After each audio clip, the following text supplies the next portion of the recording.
नमस्कार, हमारे खास कार्यक्रम मुद्दे की बात में आप सभी का स्वागत है। मैं हूं आपके साथ गौरी शंकर। जी हां, उत्तर प्रदेश में चुनाव है तो चुनाव से पहले कई पार्टियां बहाने भी ढूंढ रही है कि यदि पार्टी हार गई तो बहाना क्या लगाया जाएगा। वैसे ठीक है, अपने अपने तर्क भी दिए जा रहे हैं। बाकायदा अखिलेश यादव खूब सारे वीडियो शेयर कर रहे हैं और दावे के साथ कह रहे हैं कि देखिए किस तरह से पोस्टल बैलेट वोट पर दरअसल अधिकारियों की तरफ से धांधली की जा रही है और ये धांधली इतने बड़े लेवल का है कि चुनाव आयोग को इसमें सख्त कार्रवाई करने की जरूरत है। लेकिन अधिकारी कह रहे हैं कि सरासर गलत है, ऐसा कुछ नहीं हुआ है। जबकि जो आरोप लगाए गए हैं उसमें कई ऐसे झोल हैं जिसको समझना जरूरी है। सिर्फ यही हम चर्चा नहीं करेंगे, बल्कि उत्तर प्रदेश में चाहे बीजेपी हो या फिर समाजवादी पार्टी हो, बीएसपी हो, कांग्रेस हो, सभी पार्टियों के अंदर इस वक्त शह और मात का जबरदस्त खेल चल रहा है। बातचीत करेंगे, समझेंगे कि क्या कुछ हो रहा है उत्तर प्रदेश के चुनावी संग्राम में। लेकिन पहले एक रिपोर्ट हम आप तक पहुंचाते हैं, इसके बाद बातचीत करेंगे।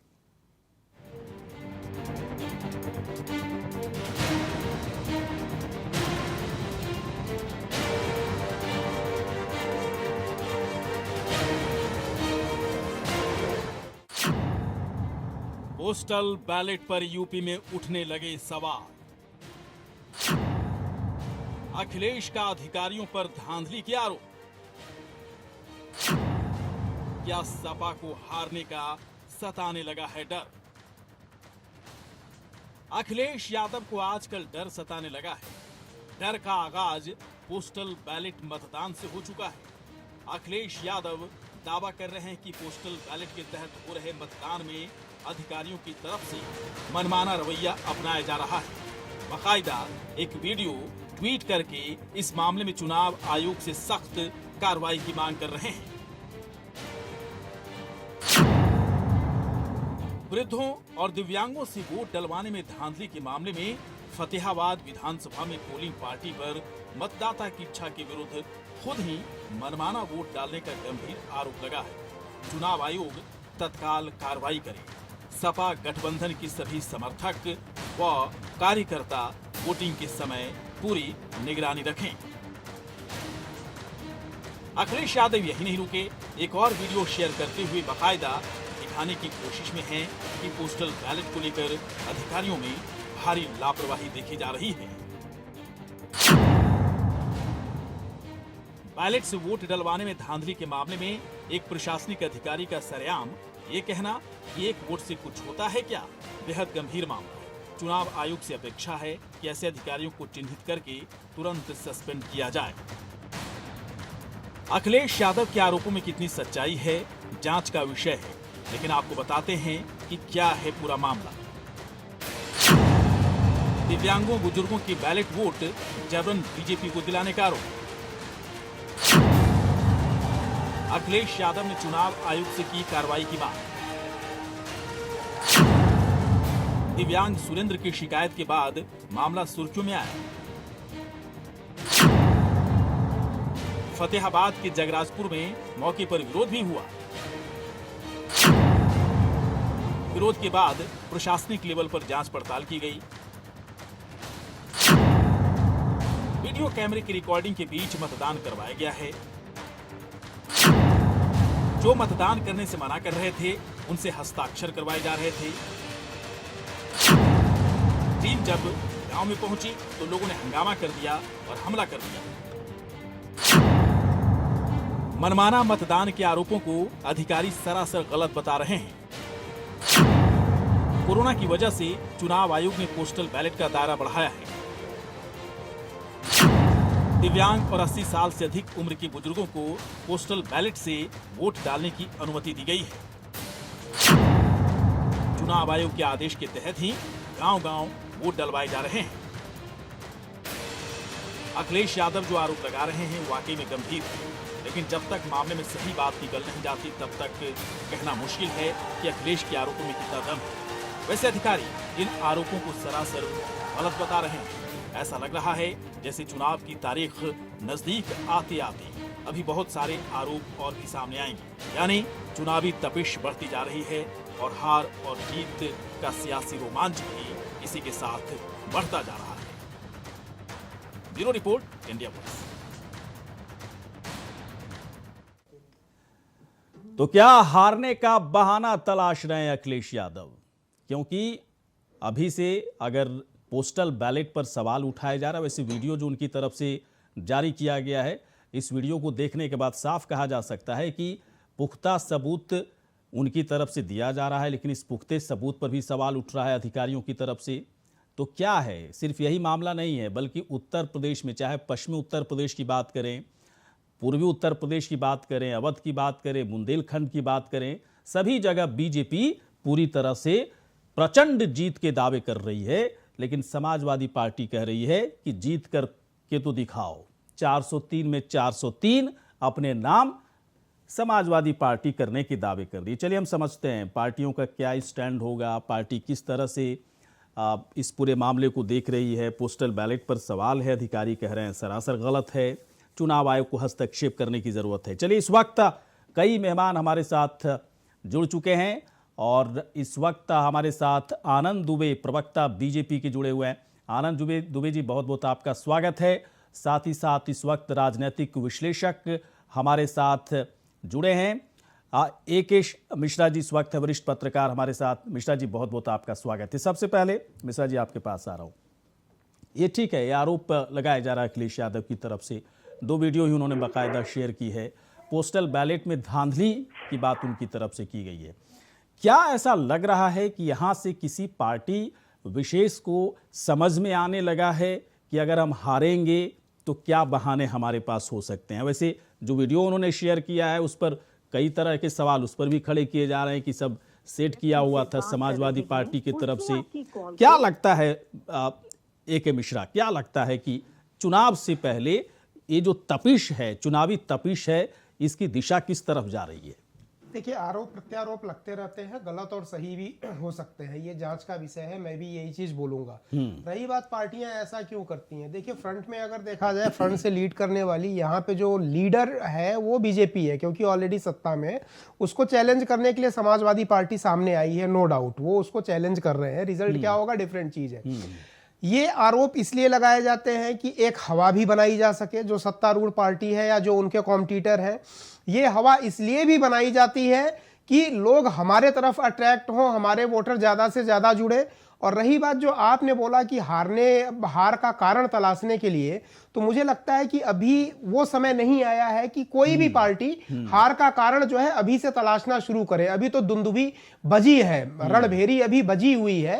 एक लेवल के बाद पहुंच के युद्ध का परिणाम जो है सब लोगों को समझ में आने लगता है, तो उस मोमेंट से हार और जीत का जो है कारण है वो तलाशना शुरू हो जाता है। बिल्कुल, लेकिन ये इसको मैं अटैक जरूर मारूंगा कि अपने प्रतिद्वंदी के ऊपर एक ऐसा आरोप लगा के वो उसकी छवि को जो है डीमोरलाइज करने की कोशिश कर रहे हैं, कमतर करने की कोशिश कर रहे हैं, ताकि पब्लिक में एक परसेप्शन बने कि फलाने पार्टी जो है। एक बात मुझे बताएं, एक बात और, बाकी पार्टियों के प्रवक्ता हमारे साथ जुड़ेंगे तब तक एक सवाल मैं जरूर पूछना चाहूंगा कि पोस्टल बैलेट वोट को लेकर चुनाव आयोग की तरफ से जो बाकायदा आदेश दिया गया इस बार कि जो 80 साल से अधिक उम्र के हैं, जो बुजुर्ग हैं, दिव्यांग हैं, उन्हें अलग से उनकी वोटिंग करा दी जाए। और डोर टू डोर ऐसा हो भी रहा है, बाकायदा अधिकारी जा रहे हैं, डोर टू डोर इस तरह से वोटिंग करवाई जा रही है। क्या ये फैसला आपको सही लगता है ए.के. मिश्रा? ये फैसला सही नहीं, मैं तो ये बोलूंगा कि ये सफलतम सरकार की पराकाष्ठा है सेवा देने की। सरकार होती है सेवा देने के लिए।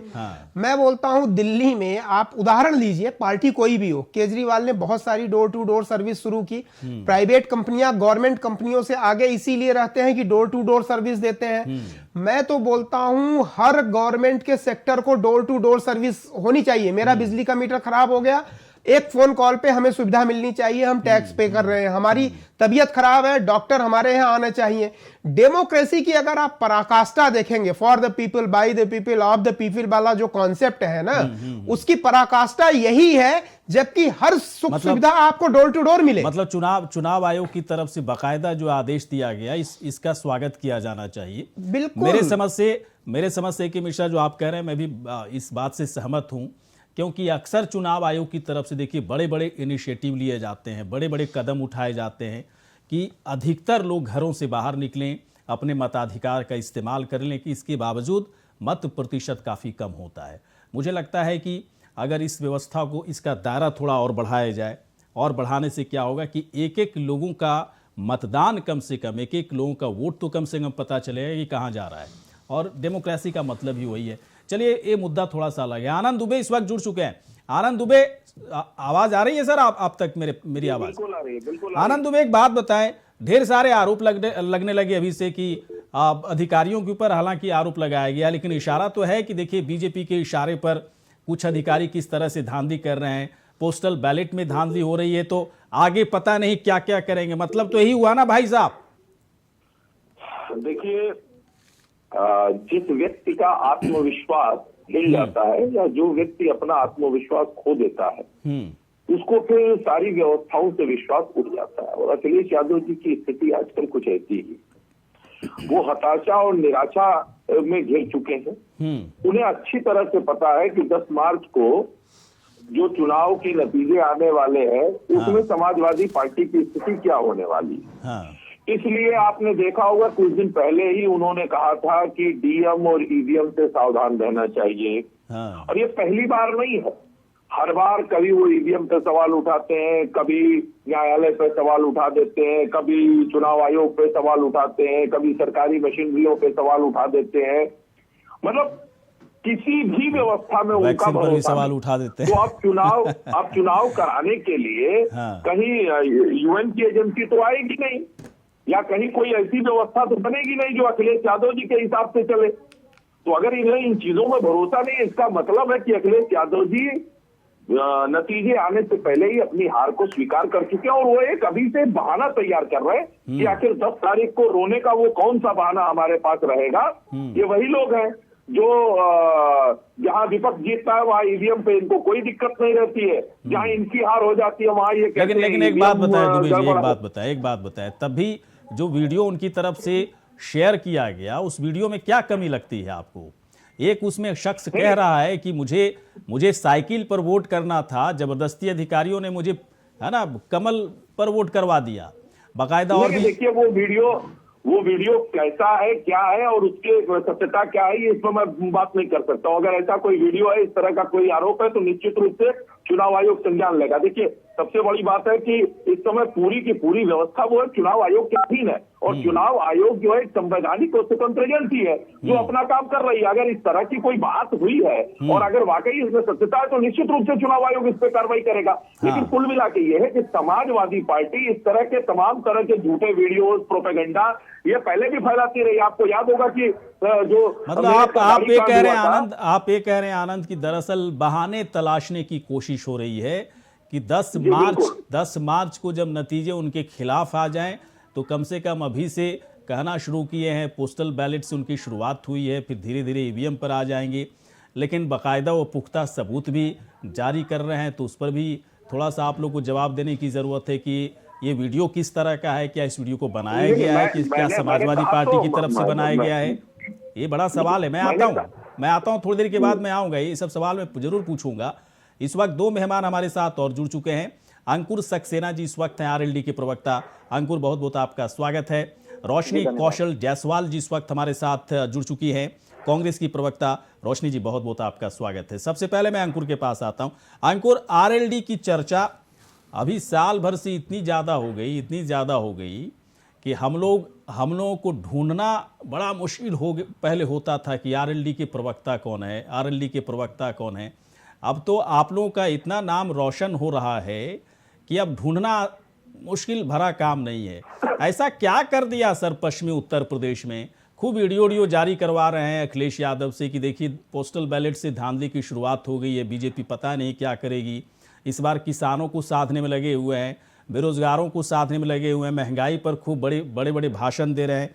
लेकिन सुनने में आ रहा है कि पश्चिमी उत्तर प्रदेश का गणित ही बीजेपी पलटने की फिराक में है और दावे भी कर रही है बीजेपी कुछ नहीं होने वाला है। बताइए क्या है कहने के लिए आपके पास? जी, सर्वप्रथम तो हम आपको धन्यवाद कहेंगे कि आपने राष्ट्रीय लोकदल के लिए इतना बढ़िया बात प्रस्तुत की है, लेकिन आप इस बात को भूल गए कि हम लोग चौधरी चरण सिंह साहब की विचारधारा मेरी बात आप अच्छे तरीके से लिए अंकुर, इसके लिए मैं धन्यवाद करता हूँ नहीं नहीं नहीं, नहीं तो धन्यवाद दिक्कतें आपका। हैं कि मेरी बात को लोग पलट करके सीधे पता नहीं कहां से कहां जोड़ देते हैं। चलिए बोलिए सर नहीं अंकुर, सर, बोलिए नहीं अंकुर। सर, बहुत बहुत हार्दिक आभार आपका। और रहा सवाल भारतीय जनता पार्टी का, तो भारतीय जनता पार्टी के जो भी वीडियो वायरल हो रहे हैं या भारतीय जनता पार्टी जितने भी सब्जेक्ट पे बात कर रही है, भारतीय जनता पार्टी का वीडियो वायरल नहीं हो रहा है अंकुर। मुझे लग रहा है कि थोड़ा सा मैं आपको करेक्ट कर दूं, वो वीडियो दरअसल अखिलेश यादव ने जारी किया है। उनकी तरफ से 2 वीडियो जारी किया गया। एक वीडियो में एक अधिकारी कह रहा है कि 1 वोट से क्या हो जाएगा, उस पर वो सवाल उठा रहे हैं। उनका सवाल सही है, वैसे मैं गलत नहीं बोलता हूं। दूसरे में एक में दावा किया जा रहा है अखिलेश यादव की तरफ से, मैं इसलिए करेक्ट कर रहा हूं ताकि थोड़ा सा आसान हो जाए बोलना आपके लिए।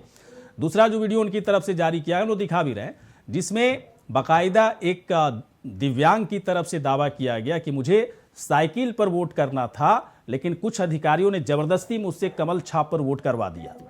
ये दरअसल मुद्दा है। ये वीडियो कैसा है, सच है झूठ है तो अलग बात है, लेकिन क्या लगता है, मैं थोड़ा सा एक कॉम्बिनेशन की बात पूछ रहा हूं, क्या ये छोटी छोटी चीजों को एक बहाने की लिस्ट बना रहे हैं, फिर धीरे धीरे ईवीएम पर सवाल उठाएंगे, या फिर जैसे चुनाव में बहुत सही बात कहा आनंद दुबे ने कि क्या बाहर से यूएन से आएगा क्या यहाँ पर कोई चुनाव कराने के लिए, कम से कम हमारे संवैधानिक संस्थाओं पे सवाल तो नहीं उठाएंगे ना इस बार अंकुर जी, बताइए। नहीं, आपने जो सवाल पूछा उसका मैं क्रमशः जवाब देता हूं। देखिए सर, सबसे बड़ी बात यह है कि बिल्कुल सही बात है, दुबे जी ने जो बात कही है कि उत्तर प्रदेश में या भारत में चुनाव कराने के लिए निर्वाचन आयोग है, लेकिन वो निर्वाचन आयोग आज की दिन नजर कहाँ आ रहा है? 2022 के उत्तर प्रदेश के विधानसभा चुनाव में अगर कहीं पर निर्वाचन आयोग आपको नजर आ रहा हो तो मुझे स्पष्ट करने की कृपा करें। उत्तर प्रदेश के लखनऊ महानगर, उत्तर प्रदेश की राजधानी है लखनऊ, यहाँ पर सरोजनी नगर सीट पर माननीय बीआरएस लेते हैं, भारतीय जनता पार्टी के प्रतिनिधि बनते हैं, उन्हीं की मिसेज आईजी जोन है। क्या उत्तर प्रदेश में आप सोचिए, आपके सम्मानित नेशनल चैनल के माध्यम से मैं ये बात उठाता हूं कि लक्ष्मी सिंह चौहान आईजी जोन लखनऊ, क्या चुनाव आयोग को इस बात की जानकारी नहीं है कि उन्हीं के हस्बैंड सरोजनी नगर सीट से भारतीय जनता पार्टी के कैंडिडेट है? राजेश्वर सिंह की बात कर रहे हैं आप? जी बिल्कुल बात कर रहा हूं उनकी। क्या दिक्कत है राजेश्वर सिंह को टिकट मिलने से, क्या दिक्कत हो गई आपको? आईजी उनकी पत्नी, अरे भाई जब सैया भाई कोतवाल तो डर आएगा। हमारे अंडर में सारे थाने हैं, नैतिकता का मामला होता है और चुनाव की पारदर्शिता के लिए अत्यावश्यक होता है। मतलब मैं इलेक्शन लड़ रहा हूं, मेरी वाइफ वहीं पे थानों की हेड बनी बैठी, आईजी जोन बनी बैठी, आप कह रहे हो कि उनको क्या है? चुनाव आयोग को तत्काल इसका संज्ञान लेना चाहिए था, बकायदा चुनाव आयोग की नजर में यह मामला होना चाहिए था। चुनाव आयोग ने कोई एक्शन लिया? इसके अलावा उत्तर प्रदेश के माननीय मुख्यमंत्री कैसी भाषा का, कैसी शब्दावली का प्रयोग कर रहे हैं, उस शब्दावली के ऊपर चुनाव आयोग को बकायदा समाजवादी पार्टी और की तरफ से एक लेटर भेजा गया। आप लोग भी कह रहे हैं ना अंकुर, आप लोग भी कह रहे हैं चर्बी उतार देंगे, है ना, चर्बी उतार देंगे। समाजवादी पार्टी की तरफ से कहा जा रहा है भूसा भर देंगे हिंदुओं के अंदर। देखिए सबसे बड़ी बात है, हिंदू गर्दी बढ़ गई है। क्या ये सब शब्द, इन शब्दों पर कोई कुछ कहेंगे? आप बताइए कि मैनिपुलेशन किसके द्वारा किया जा रहा है? ये भारतीय जनता पार्टी सत्तारूढ़ दल के द्वारा इस चीज का मैनिपुलेशन किया जा रहा है। आपके द्वारा कहा जाता है कि 2 लड़के हैं। आप देखिए, एक सम्मानित और संवैधानिक पद के ऊपर बैठा हुआ व्यक्ति अगर भाषाई मर्यादा का पालन नहीं करेगा, अपने शब्दकोश को मजबूत नहीं करेगा, तो आप बताइए कि हम जनता के बीच में क्या मैसेज देंगे? ये तो सभी की जरूरत है अंकुर, ऐसा तो नहीं है कि आपने एकदम से बहुत बड़ा ज्ञान दे दिया। इस ज्ञान से उत्तर प्रदेश की राजनीति में बहुत बड़ा बदलाव आ जाएगा, ऐसा तो है नहीं अंकुर। जिसे जो बोलना है वो बोल रहा है, जिसे जो बोलना है बोल रहा है। लेकिन आप खुद सोचिए, एक संवैधानिक पद पे प्रदेश के मुख्यमंत्री बैठे हुए हैं, उनका शब्द चयन कैसा होना चाहिए? आप इतने गरिमामय माहौल में हम लोग जैसे शब्दों का प्रयोग कर रहे हैं, आपके द्वारा, आप एक वरिष्ठ एंकर हैं, आपके द्वारा जिस तरीके से हम लोगों के समझ वार्ता रखी जा रही है, आप देखिए पब्लिक के बीच में मैसेज जाता है। अगर आप गलत शब्दों का चयन करेंगे, प्रदेश के मुख्यमंत्री होकर वो भाषाई मर्यादा का पालन नहीं करते हैं और आप विपक्षी दलों के ऊपर एलिगेशन लगा रहे हैं। उनके भाषाई शब्दों में क्या है कि 10 मार्च के बाद हम गर्मी उतार देंगे। उनके शब्दों का आप चयन देखिए ना, 2 लड़के 10 मार्च के बाद नजर नहीं आएंगे। इस तरीके के आप मुझे बताओ अंकुर कि जब भाषा को लेकर, शब्द को लेकर इतनी दिक्कत है, कुछ आप लोग नजीर पेश करना चाहते हैं, तो फिर गर्मी के बाद चर्बी क्यों बोला गया? आप लोग नजीर पेश करना चाह रहे हैं ना कि हम लोग बहुत अच्छे हैं और अच्छे तरीके से लोगों से बात करते हैं, तो नजीर क्यों नहीं पेश कर रहे हैं? चलिए, कई मेहमान इस वक्त हमारे साथ जुड़ चुके हैं। मैं सबके पास आऊंगा एक एक राउंड सर, कोई काउंटर नहीं, एक राउंड कोई काउंटर नहीं। मैं इस वक्त हमारे पास दो मेहमान और जुड़ चुके हैं। उपासना सिंह जी इस वक्त हैं हमारे साथ, राजनीतिक विश्लेषक। उपासना जी, बहुत बहुत आपका स्वागत है। और साथ ही चलिए इस वक्त और भी बातचीत करेंगे, लेकिन इस वक्त रोशनी के पास चलते हैं। रोशनी, एक बात बताएं, कांग्रेस पार्टी कह रही है ना कि लड़की हूं, लड़ सकती हूं, 40% आरक्षण दे दिया गया। इसके बाद आप लोग कह रहे हैं कि इसके बाद मेल मुलाकात भी हो रही है अचानक बीच रास्ते में, राम राम दुआ सलाम सब कुछ हो रहा है।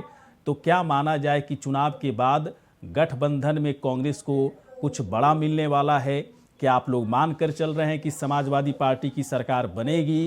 क्या कांग्रेस पार्टी मतलब इस कमजोर अवस्था में पहुंच गई है उत्तर प्रदेश में कि सब कुछ समाजवादी पार्टी पर निर्भरता उसकी बढ़ी है? बताइए रोशनी जी। 403 विधानसभा पे कांग्रेस पार्टी चुनाव लड़ रही है, ये कहीं से कमजोरी वाली बात तो नहीं है ना? ठीक है, बोलिए। कांग्रेस ने जिस तरह से अकेले अपने बलबूते पे 403 विधानसभा सीटों पे चुनाव लड़ने का ऐलान किया और उसे पूरा किया, और महिलाओं को 40% आरक्षण देने का वादा किया था, उसे पूरा भी किया।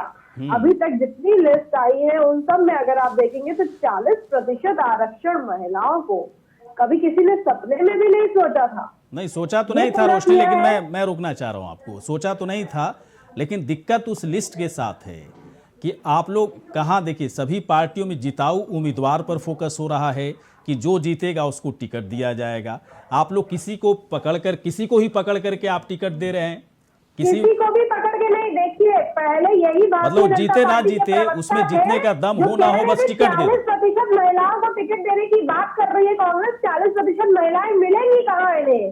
और अब आलम ये है कि महिलाओं की होड़ लगी हुई है, महिलाओं में आपस में ही मतभेद हो रहे हैं कि किसको टिकट मिल गया, अरे मुझे मिलना चाहिए था।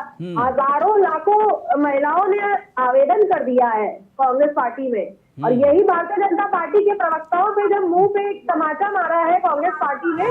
और अब देखिए मैं रोशनी आप बुरा मत मानना, लेकिन मैं एक बात जरूर कहना चाहूंगा एक पत्रकार होने के नाते कि किसी भी कोई भी विधानसभा में उठा रहा हूं, वहां पर देख रहा हूं बीजेपी का उम्मीदवार, समाजवादी पार्टी का उम्मीदवार, बीएसपी का उम्मीदवार और कांग्रेस का उम्मीदवार।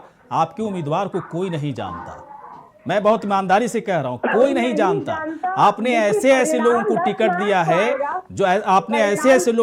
दिया है जो दिल्ली में बैठकर चाय कॉफी पिया करते थे, है ना? उनका सालों साल वहीं गुजरता था, पता नहीं क्या काम धंधा था उनका, लेकिन अब जाकर चुनाव प्रचार कर रहे हैं भाई साहब। कई लोगों को मैं जानता हूं। तो ऐसे मतलब इस आधार पे पता नहीं किस जीत का आप लोग कह रहे हैं, मुझे नहीं पता। मैं आता हूं रोशनी जी, कुछ सवाल मेरे पास और भी हैं आपके लिए, मैं आऊंगा। मैं आपके प्रश्न का जवाब देना चाहूंगी कि रिजल्ट अभी 10 मार्च को आना बाकी है, उससे पहले किसी भी एग्जिट पोल का या अपने आप से ही आकलन कर लेना। नहीं, मैं आकलन नहीं कर रहा, मैं एक बात कह रहा हूं। एक विधानसभा है और वहां पे 3 लोग खड़े हैं, 3 में अगर 2 का प्रोफाइल बहुत मजबूत है, एक बंदा ऐसा आ गया जो कभी दिखता ही नहीं था उस विधानसभा में, अचानक पता नहीं कहां से आ गया, तो लोग क्यों वोट करेंगे? कांग्रेस के नाम पर वोट करेंगे? बात नहीं कर सकते, अभी तो बहुत सारी विधानसभा की। हाँ, मैं भी नहीं चाहता। 10 मार्च को मैं भी देखना चाहूंगा। शौकत अली जुड़ चुके हैं हमारे साथ। शौकत अली जी, बहुत बहुत आपका स्वागत है। शौकत अली जी, आपको देखकर बड़ा मैं खुश हो जाता हूं कि समाजवादी पार्टी के एक सभ्य, बहुत ही पढ़ा लिखा प्रवक्ता इस वक्त हमारे साथ जुड़े हुए हैं। शौकत जी, एक बात बताएं, खूब वीडियो जारी कर रहे हैं। शौकत जी, आवाज आ रही है मेरी? अच्छा, शौकत से हम बाद में बात करेंगे। उपासना जी, मेरी आवाज आ रही है अब तक?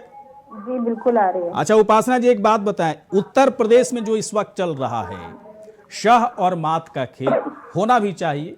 राजनीति है, उसकी तपिश बढ़ रही है, हर पार्टी जीतने का दावा कर रही है, वैसी पार्टी भी जीतने का दावा कर रही है जिसके पास 5-6 सीटें पिछले बार आई थी, वो भी कह रही है कि हम किंग मेकर या फिर पार्टी सरकार ही बना लेंगे।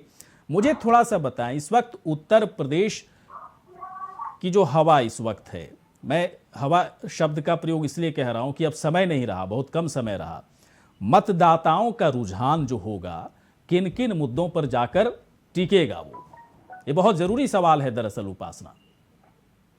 देखिए, वैसे तो राजनीति एक ऐसा क्षेत्र है जहाँ पर कुछ भी आप भविष्यवाणी नहीं कर सकते हैं। हाँ। और शह मार्च की जो बात है वो तो हमेशा ही होती है, हर इलेक्शन के पहले हर पार्टी जीतने का ही दावा करती है। लेकिन जो मुख्य मुद्दा इस समय उत्तर प्रदेश के लोगों के सामने है वो है व्यवसाय का, रोजगार का, अमन व्यवस्था बनाए रखने का। तो इसमें कोई दो राय नहीं है कि पिछले 5 सालों में हमारे उत्तर प्रदेश में कोई बड़ा दंगा नहीं हुआ, कोई बड़ा ऐसी समस्या नहीं आई, तो अमन व्यवस्था तो बनी रही है। लेकिन जहाँ तक रोजगार की बात है उसके लिए ही लोग अब वोट करेंगे। और लोगों की जो शहमात की बात है वो तो आप भी जानते हैं कि पार्टियां इस समय पर लोग बदलते रहते हैं, जहां जिसको टिकट नहीं मिलता है वो दूसरी पार्टी का दामन पकड़ता है। और आप कांग्रेस की बात कर रहे हैं, महिलाओं की बात कर रहे हैं कि जो टिकट दिया गया है वो जीतेंगी नहीं। यहाँ पर देखना जो मुझे ज्यादा दिलचस्प लगता है वो ये है कि वो जीतती हैं या नहीं जीतती हैं वो एक अलग बात है। वोट प्रतिशत अगर कांग्रेस का बढ़ता है तो ये एक बड़ा उनके लिए प्रोत्साहन होगा। हाँ, ये बात आपकी बहुत सही लगी मुझे। जीतना और हारना किसी के हाथ में नहीं है, लेकिन एक बड़ा इनिशिएटिव तो लिया गया, महिलाओं के बारे में सोचा तो गया। 40% महिलाओं को टिकट देने का दम किसी पार्टी में तो नहीं था, कांग्रेस ने दिखाया इस बात को। मैं आऊंगा, बहुत सराहनीय कदम है, मैं भी इस चीज को सहमत हूं इस बात से। मैं आऊंगा, तमाम मेहमान हमारे साथ बने रहे। एक छोटे से ब्रेक के बाद हाजिर होते हैं, आते हैं, तुरंत आते हैं। चले, ब्रेक के बाद स्वागत है। यूपी में शाह और मात का खेल इस वक्त जबरदस्त तरीके से चल रहा है। चुनाव है तो होना भी चाहिए, लेकिन कुछ वीडियो भी जारी किया गया है। तो बीजेपी की तरफ से इस तरह के आरोप लग रहे हैं समाजवादी पार्टी के ऊपर कि चुनाव से पहले चूंकि हारने का एक डर सता रहा है समाजवादी पार्टी के अंदर, इसलिए इस तरह की वीडियो जारी करके अपने बहाने तलाश रही है। शौकत अली जी, आवाज आ रही है सर मेरी आप तक? शौकत अली जी, बिल्कुल आवाज आ रही है। वीडियो मैं भी देख रहा था, मुझे तो सब कुछ सही लगा, उसमें किसी तरह की कोई दिक्कत नहीं थी।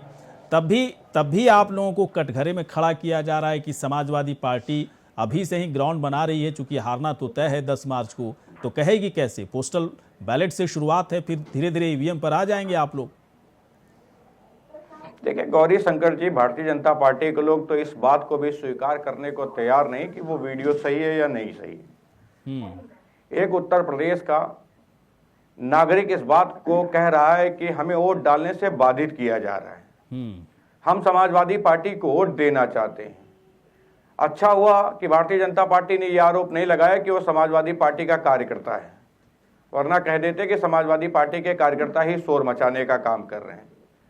एक बुजुर्ग था, उसने बताया, अपनी शिकायत दर्ज कराई कि किस तरह उत्तर प्रदेश की ब्यूरोक्रेसी हमें वोट डालने से बाधित कर रही है, नहीं चाहती है कि उत्तर प्रदेश में समाजवादी पार्टी की सरकार आए। कुछ ऐसे अपंग मानसिकता के अधिकारी हैं उत्तर प्रदेश में अभी जो चाहते हैं कि समाजवादी पार्टी की सरकार ना आए। वो ये चाहते हैं कि अच्छी सरकार ना आए, इसीलिए वो गुलामी की आदत डालकर उत्तर प्रदेश के नौजवान को, उत्तर प्रदेश की आवाम को बाधित कर रहे हैं। भाई हमारे एलडी के भाई ने कहा, अंकुश सक्सेना ने एक विधानसभा की बात कही।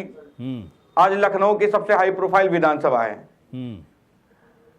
थोड़ा कहते हुए डर भी लग रहा है गौरी शंकर जी। बोलिए ना सर। अगर मैं अधिक बोल दूंगा तो आपके सरोजनी नगर, बोलिए आपके स्टूडियो से घर नहीं पहुंच पाऊंगा। वो दहशत है मुझे, ऐसा नहीं, वो डर है मुझे, क्योंकि हुआ है मेरे साथ। मैंने अपने उच्च नेताओं को उसके बारे में बताया है कि क्या हुआ मेरे साथ, किस तरह उत्तर प्रदेश की पुलिस दुरुपयोग कर रही है। जो आरोप आज अंकुर भाई ने लगाया, कहा कि उत्तर प्रदेश की एक महिला यहां पोस्टिंग है, मैं उसी विधानसभा का रहने वाला हूं। 5 घंटे थाने में बैठ कर आया हूं। मेरा कोई अपराध नहीं है, मेरे खिलाफ कोई मुकदमा भी नहीं है। और वहां के इंस्पेक्टर ने कहा कि तुम वोट नहीं मांगोगे। थोड़ा डर भी लगा कि इंस्पेक्टर साहब को बड़ी पावर है, मुकदमा लिख के जेल भेज देंगे। मैंने कहा कोई बात नहीं, लिख दीजिएगा। मैंने बड़ी विनम्रता से उनसे पूछा कि महाराज सिर्फ हमको इतना बताइए। सर हमें इतना बताने का काम किए, मैं एक पॉलिटिकल पार्टी का सदस्य हूं, क्या मुझे वोट मांगने का अधिकार प्राप्त नहीं है? मुझे अपनी बात कहने का अधिकार प्राप्त नहीं है? आपने 5 घंटा किसी जुर्म के बगैर मुझे बैठाए रखा, मैंने कोई शिकायत आपसे नहीं की। लेकिन आप अगर ये कहेंगे कि आप वोट नहीं मांगोगे तो मैं कहूंगा जरूर, क्या इतनी भी मुझ में हिम्मत नहीं कि मैं अपनी पार्टी के लिए वोट मांग सकूं? तो इसलिए जो बातें आज कही जा रही हैं कहीं ना कहीं गौरीशंकर जी उसमें सच्चाई है। क्या क्या ब्यूरोक्रेसी में कुछ अपनी मानसिकता के लोग बैठे हैं। आनंद दुबे जी, अब शौकत अली जी तो कह रहे हैं कि मुझे तो ये तो बहुत अच्छा बीजेपी की तरफ से किया गया कि जो दिव्यांग आरोप लगा रहे थे कम से कम उन्हें समाजवादी पार्टी का कार्यकर्ता नहीं घोषित उनकी तरफ से किया गया। जो मैं एक बात आपसे पूछना चाहता हूँ दुबे जी, क्या बीजेपी की वजह से, बहुत ईमानदारी से इसका जवाब दीजिएगा, क्या बीजेपी की वजह से उत्तर प्रदेश में बदले की राजनीति चल रही है इस वक्त? बदले की राजनीति खेली जा रही है कि मैं बदला ले रहा हूं तो अब मेरी सरकार आएगी तो मैं बदला लूंगा? क्योंकि आप लोगों की लैंग्वेज से, खास करके समाजवादी पार्टी, बसपा और कांग्रेस के तमाम प्रवक्ताओं की लैंग्वेज से ऐसा लगता है, मुझे पता नहीं कितना सच है, तो क्या ये आप लोगों की, आपकी वजह से हुई क्या इस तरह की चीजें? दुबे जी बताइए। शंकर जी, मुझे थोड़ा समय दीजिएगा, मैं सारी चीजों का जवाब दूंगा। इसके बाद मुझे कहीं जाना है तो मैं आपके साथ नहीं रह पाऊंगा। हाँ, मुझे मालूम चला कि आपको निकलना है। चलिए बात कर लीजिए सर, 2 मिनट में पूरी बात कर लीजिए। जी गौरीशंकर जी, कहने का मतलब ये है, आपने कहा कि क्या बदला की नहीं, बदलाव की राजनीति। बदला की राजनीति समाजवादी पार्टी और बहुजन समाज पार्टी के समय में चलती थी। आप तो बहुत वरिष्ठ पत्रकार हैं और बहुत पैनी नजर रखते हैं उत्तर प्रदेश पे। आपको याद होगा कि किस तरह से समाजवादी पार्टी आती थी तो कुछ नाम बदलती थी, फिर बहुजन समाज पार्टी आती थी तो पुनः उनका नाम बदल देती थी। कोई पार्क बनवाता था तो दूसरी पार्टी आती थी तो उसमें पानी बंद करवा देती थी, घास सुखवा देती थी। इस तरह की राजनीति जो है, एक दूसरे के कार्यकर्ताओं पर मुकदमे दर्ज कर, ये सारा काम समाजवादी पार्टी और बहुजन समाज पार्टी की सरकार करती है। हमने बदलाव की शुरुआत की, हमने उत्तर प्रदेश के प्रशासन को बदलने का काम किया। जो राज्य अपराध की वजह से जाना जाता था, सुन लीजिए ना, आप बोली मैं नहीं भाई, आप बोल रही थी, मैं सुन रहा था ना, अपने समय का इंतजार करिए। गौरीशंकर जी समझाइए, ऐसे मैं डिबेट नहीं करूंगा। गौरीशंकर जी को बोलने दीजिए, आप बोलिए, आप बोलिए, आप भी डिबेट कर लीजिए। क्या होता है कि युवाओं को रोजगार मिले, महंगाई कम हो, गरीबी कम हो, भुखमरी कम हो, लेकिन आपने शहरों का नाम बदल के फोक लिया कि अरे विकास हो गया। अरे विकास का मतलब जानती है भारतीय जनता पार्टी? सवाल तो वाजिब है आनंद दुबे जी, अगर आपको बीच में काउंटर किया जा रहा है तो इस पर जवाब तो देना चाहिए ना आपको। गौरीशंकर जी, मैं ऐसे डिबेट नहीं करता हूँ। अगर मेरी बात कंप्लीट हो, अगर कोई जवाब छूटे तो बताइए, उसके बाद वो पूछे तो मैं उसका जवाब दूंगा। अच्छा ठीक है, एक मिनट रोशनी, आनंद दुबे एक सवाल, एक चीज मुझे बताइए, उत्तर प्रदेश में बीजेपी, देखिए तमाम, मैं नहीं कह रहा हूं कि समाजवादी पार्टी। शंकर जी मुझे कंप्लीट कर, चलिए बात कीजिए सर, बोलिए अपनी बात रखिए, आपको निकलना है मैं समझ रहा हूँ, बोलिए आप। तो हमने बदलाव की राजनीति की। अब इन्होंने एक सवाल उठाया कि जो प्रत्याशी चुनाव लड़ रहे हैं लखनऊ से, उनकी पत्नी जो है वो लखनऊ जोन की आईजी है। ये लोग उत्तर प्रदेश में रहते हैं, इन्हें अच्छे से पता होना चाहिए कि लखनऊ कमिश्नरेट है, लखनऊ में कमिश्नरेट सिस्टम लागू है। लखनऊ की जितनी पेरिफेरी है वहां पे पुलिस कमिश्नर ऑफ लखनऊ उसके इंचार्ज होते हैं। आईजी जोन, एडीजी जोन से कोई लेना देना नहीं होता है, पहली चीज। दूसरी चीज, अगर इन्हें कोई समस्या है तो निश्चित रूप से ये चुनाव आयोग में शिकायत दर्ज कराए, चुनाव आयोग इसका संज्ञान लेगा, लेकिन भ्रम फैलाने की कोशिश ना करें। अब मैं कांग्रेस से आता हूँ। इन्होंने कहा हमने महिलाओं को 40% आरक्षण दिया टिकट में, बाकी राज्यों में क्यों नहीं दे दिया जहां चुनाव लड़ रहे हैं? सिर्फ उत्तर प्रदेश में ही दे रहे थे। तो ये कम से कम पैकेज पॉलिटिक्स छोड़ दीजिए, पैकेज पॉलिटिक्स छोड़ दीजिए। और सुनिए, पहले बात सुनिए, आपने रोजगार की बात उठाई, आपने नौकरी की बात उठाई, सुन लीजिए, 5 लाख नौकरी। नहीं सुनिए रोशनी, आपने सवाल पूछा है तो सुनिए, आनंद क्या बोल रहे हैं? ये घर का झगड़ा नहीं है, आप झगड़ा कर रही है, बात सुनिए। अरे झगड़ा नहीं, यहाँ पे, अरे आप बात सुनिए भाई, बात सुनिए। टेलीविजन डिबेट का शिष्टाचार सीखिए ना, टेलीविजन डिबेट का शिष्टाचार सीखिए। आप बोल रही थी, मैंने दखल नहीं दिया, मैं भी चाहता तो आपको नहीं बोलने देता, बीच में लगातार आपको इंटरप्ट करता, लगातार आपको इंटरप्ट करता। आप बात सुनिए, मैं आपसे कुछ नहीं बोल रही हूँ। अरे मैं आपको बता रहा हूँ ना, सुनिए। लेकिन रोशनी एक मिनट रोशनी आपने सवाल उठाया ना, आपने सवाल आपकी तरफ से था ना, बोले जा रही है आप। आपकी तरफ से था। एक ऐसी पार्टी, कांग्रेस पार्टी, देखिए आप ये मत कहना कि मैं क्या कह रहा हूं, एक ऐसी पार्टी जो गरीबी हटाओ 1947 से करते 2014 तक गरीबी नहीं हटा पाई, है ना। रोजगार के मसले पर जो रोजगार के मसले पर सालों साल तक फेल रही, तो आपकी तरफ से सवाल उठाया जा रहा, तो सुनिए आनंद दुबे के पास क्या जवाब है उस मसले को लेकर। बोलिए आनंद दुबे, बोलिए। गौरी शंकर जी, आप इनको म्यूट करिए या इनको शांत कराइए, ऐसे प्रवक्ताओं को मत बैठाया करिए डिबेट में, इनको बोलने का शिष्टाचार नहीं है।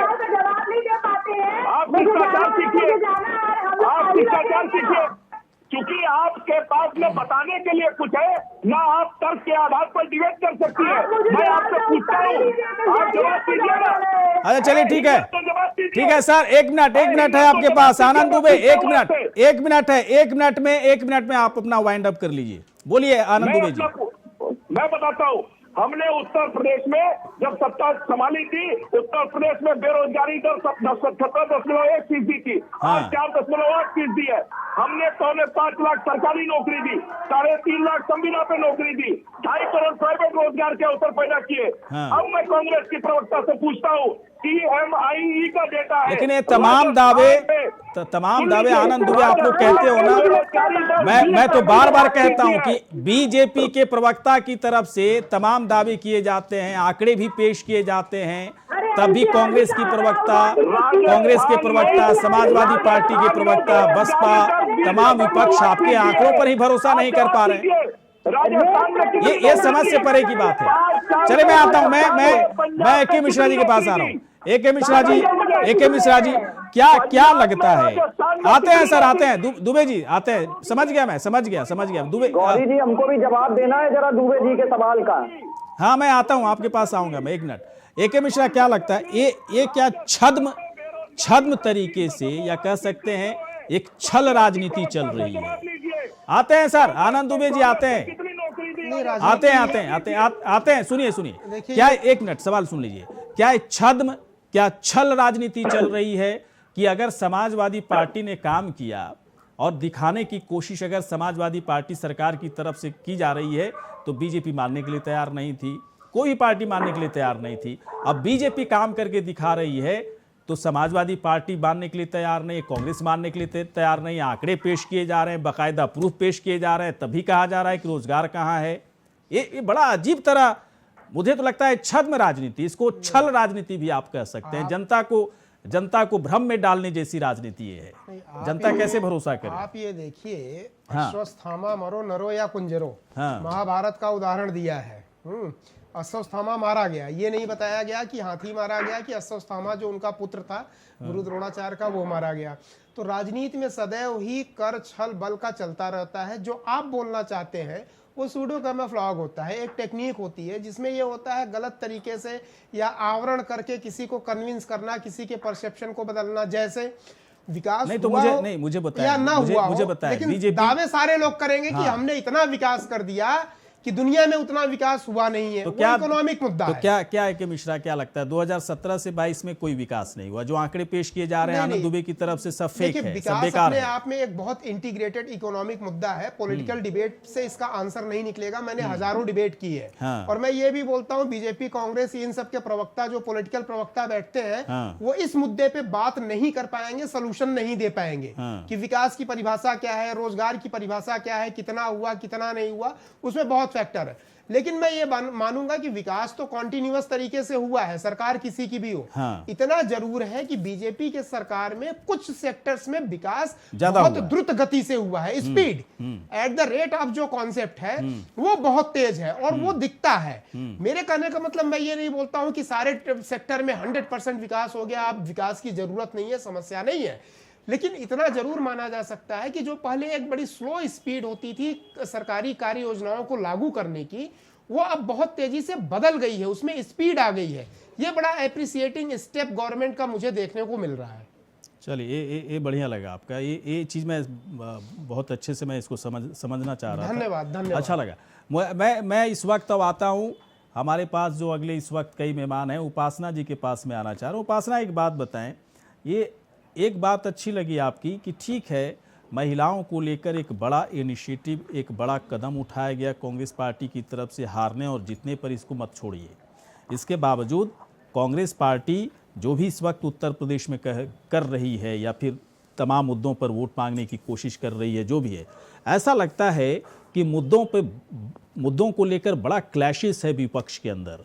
ऐसा लग रहा है कि समाजवादी पार्टी के लिए महंगाई का मुद्दा अलग टाइप का है, कांग्रेस के लिए अलग टाइप का है, रोजगार का मसला समाजवादी पार्टी के लिए अलग तरह का है तो कांग्रेस के लिए अलग तरह का है। कैसे उत्तर प्रदेश की जनता कैसे समझ पाएगी कि हमारे हित के लिए कौन पार्टी गंभीर है? समाजवादी पार्टी गंभीर है, कांग्रेस गंभीर है, या फिर जो बीजेपी कह रही है ज्यादा गंभीर है? बताइए। देखिए, जनता इतनी बेवकूफ नहीं है कि जो पार्टी के प्रवक्ता कहें और वो बात मान ले। जनता का आकलन खुद का होता है। और जहाँ तक बात है समाजवादी पार्टी और अभी जो चल रहा है लोकदल और भारतीय किसान यूनियन, ये लोग सब मिलके एक अपना मंच बनाए हुए हैं, तो आप ये भी देखिए कि किसानों में एक असंतोष की भावना है या नहीं, ये तो देखने की बात है। लेकिन उनके जो नेता हैं वो तो क्लेम कर रहे हैं कि किसान जो है बीजेपी की सरकार से असंतुष्ट हैं। तो एक तरफ जो कांग्रेस का जो सीधा सीधा का नारा है वो है लड़की हूँ लड़ सकती हूँ, तो उन्होंने फोकस कर लिया महिलाओं के ऊपर और महिलाओं से जुड़े हुए मुद्दों के ऊपर, सुरक्षा के ऊपर। अब बीजेपी के साथ ये है कि उनको अपने ही कामों के आधार पर वोट मांगना है, उनको किसी का विरोध नहीं करना है। तो अब देखने वाली बात ये है कि प्रवक्ताओं की बात पे आप ही यकीन करेगा या खुद आकलन करेगा। तो मेरा ये मानना है कि जो मैंने पहले भी आपसे कहा कि इस समय रोजगार की जो एक बात है, जो अर्थव्यवस्था हमारी हिली हुई है, वो बहुत बड़ा मुद्दा है सभी तो मुद्दा एक बात मुझे समझ में अभी तक बहुत ढंग से नहीं आया। समाजवादी पार्टी से ज्यादा नौकरी देने के दावे बीजेपी की तरफ से किए जा रहे हैं। हर फ्रंट पे बीजेपी दावा कर रही है कि जब तक हमारी सरकार थी तब तक बेहतरीन काम हम लोग की तरफ से किया गया है। फिर ये लोग किस तरह का आरोप लगा रहे हैं कि हम लोग ज़्यादा नौकरी दिए, बीजेपी में नौकरी नहीं मिली। मैं रोशनी के पास आता हूँ। रोशनी, एक बात बताएं, जो आप कहती हैं डिबेट के दरमियान, जो बोलती हैं, जो काउंटर करती हैं, किसी से सवाल दागती हैं या तर्क देती हैं, क्या उस तर्क के पीछे कुछ पढ़ाई रहती है आपकी? कुछ गहराई से पढ़ाई रहती है? क्या बेरोजगारी के आंकड़ों पर आप गौर करती हैं? उत्तर प्रदेश में क्या है? महंगाई पर गौर करती हैं? बजट पे ध्यान देती हैं? उत्तर प्रदेश की परियोजनाओं पे ध्यान देती हैं? चाहे समाजवादी पार्टी की सरकार रही हो या बीजेपी, किसने कितना काम किया, उस परिप्रेक्ष्य में क्या आपके सवाल उचित लगते हैं, सही लगते हैं? जरा बताइए, एकदम सही बताइएगा रोशनी जी। या फिर कुछ बोलना है, काउंटर करना है तो कर देना है।